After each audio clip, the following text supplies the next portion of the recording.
కూటమి అధికారంలోకి వచ్చిన తర్వాత ఇంకా ప్రశ్నించే ప్రతిపక్షం లేదని రెచ్చిపోతున్నారనమాట. గెలిచిన ఎమ్మెల్యేలే కాకోకుండా ఇప్పుడు గెలిచిన ఎమ్మెల్యేల భార్యలు వాళ్ళు కూడా ఇప్పుడు రెచ్చిపోతున్నారనమాట. ఇప్పుడు వాళ్ళకి గెలిచిన ఎమ్మెల్యేల భార్యలకి రాచ మర్యాదలు కావాలంట. ఇంతకుముందు చూసాము పత్తిపాటు పుల్లారావు భార్య ఎలా అప్పుడు రెచ్చిపోయిందో చూసాము. ఇప్పుడు కొత్తగా ఇంకొకరు తేలారనమాట టీడీపీలో. ఈ మంత్రి గారి భార్యకి మాత్రం రాచ మర్యాదలు కావాలంట. రాయచోటిలో పోలీసులు తనకి ఎస్కాట్గా రావాలంటూ మంత్రి రాంప్రసాద్ రెడ్డి భార్య రుబాబ్ చేస్తుంది పోలీసుల మీద. పోలీసుల్ని బానిసలుగా చూస్తూ వార్నింగ్ ఇస్తుంది మంత్రి గారి భార్య. నివ్వెరపోయారు పోలీసులు కూడా. నిరుత్సాహ స్థితిలో పోలీసులు ఆమెకి సలాం కొట్టాల్సిన పరిస్థితి వచ్చింది లాస్ట్కి. చివరికి ఆమెని చూడండి ఆమె ఎలా మాట్లాడుతుంది.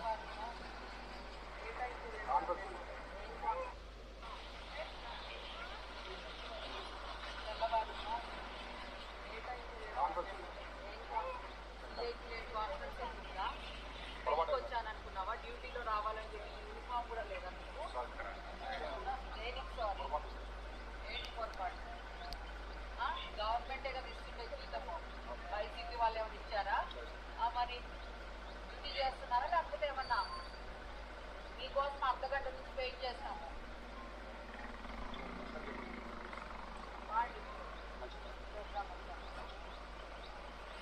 మీరు వస్తున్నారా ఎట్లా? అదొక వెహికల్లో క్యాన్వస్ స్టార్ట్ చేయండి.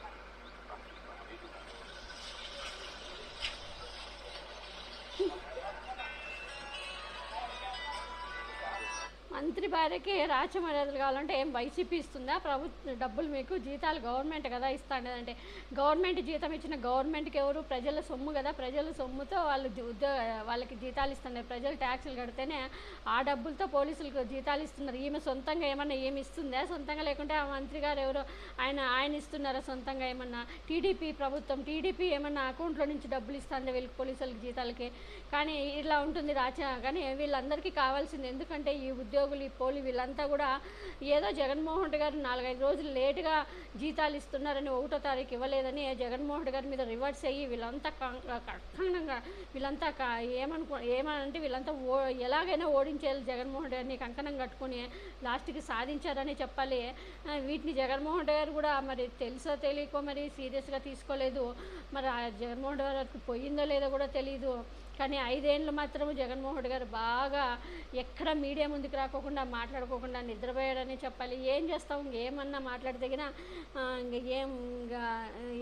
వినేవాళ్ళు ఎవరు లేరు. మా పార్టీలో కూడా వైఎస్ఆర్సీపీ పార్టీలో ఎవరు చెప్పినా ఎవరు వినేవాళ్ళు లేరు. ఎవరికి చెప్పాలో కూడా కనీసం తెలియదు అనమాట. కాబట్టి ఇది కూడా ఒక గుణపాఠం అని చెప్పాలి జగన్మోహన్ రెడ్డి గారికి. ఈ ఓడిపోవడం వల్ల చాలామంది కార్యకర్తలకి దగ్గర అవుతాడు. అందరి కార్యకర్తల సమస్యలు తెలుసుకుంటాడు. ప్రతి ఒక్కటి ఇప్పుడు తన సొంత దగ్గరుండి చూసుకుంటాడు. లేకపోతే మాత్రం మళ్ళీ చాలా ఇబ్బంది పడేవాడు జగన్మోహన్. చాలా ఎందుకంటే చాలా అసలు జగన్మోహన్ రెడ్డి 5 ఏళ్ళు ఎలా అయిపోయిందో తెలియదు. కానీ మాకు కూడా అదే ఆశ్చర్యం అవుతుంది. 5 ఏళ్ళు ఎలా అయిపోయిందో జగన్మోహన్ రెడ్డి గారు. అసలు ఈ ఒక్కరోజు కూడా జగన్మోహన్ రెడ్డి గారు వద్దులేండి చెప్పుకుంటే ఇంకా మాకు కడుపు కాలుతుంది అంతేగాని. ఇప్పుడైతే చూసారుగా ఈ మంత్రి గారి రాజ మర్యాదలు కావాలంటే ఏమకి ఇంకా ఈ టీడీపీలో అందరూ ఇలాగ తయారైపోయారనమాట. ఈ 5 ఏళ్ళు ఇదే గుండాయిజం నడుస్తుంది. అనుభవించండి పోలీసులు. మీరు అంతా సహకరించారుగా కూటమి గెలవాలని. ఏ రోజు జగన్మోహన్ రెడ్డి గారి ప్రభుత్వంలో ఇలాంటి పోలీసులకి చాలా మర్యాద ఇచ్చారు జగన్మోహన్ రెడ్డి గారు. ఏ రోజు కూడా ఇలా జరగలేదు. ఇప్పుడు జరుగుతున్న రాచ మర్యాదలు వాళ్ళకు కాదు పోలీసులకు కూడా రాచ మర్యాదలు బాగానే జరుగుతున్నాయి వాళ్ళ దగ్గర నుంచి.